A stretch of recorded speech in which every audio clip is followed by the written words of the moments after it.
Welcome. What I want to do today is show you how to multiply a monomial, the square root of 3, times a binomial, 4 times the square root of 2 minus square root of 3.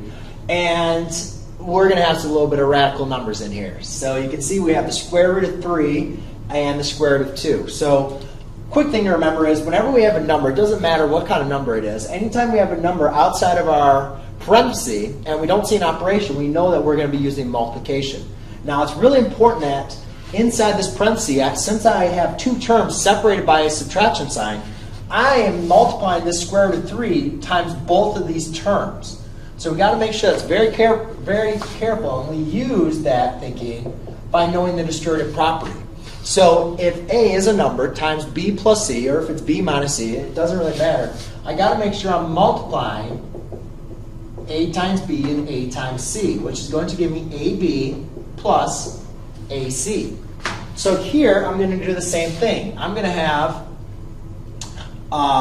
square root of 3 times 4 square root of 2 plus the square root of 3 times negative square root of 3.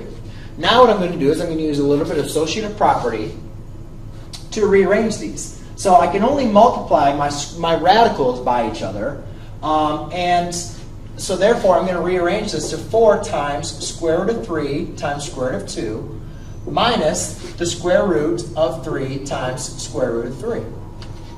So now, when multiplying numbers with radicals, we multiply the radicands, meaning the numbers under your roots.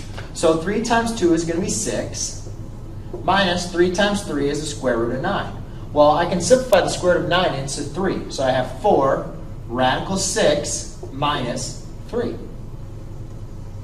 And there you go. That's going to be my final answer. All right, thanks.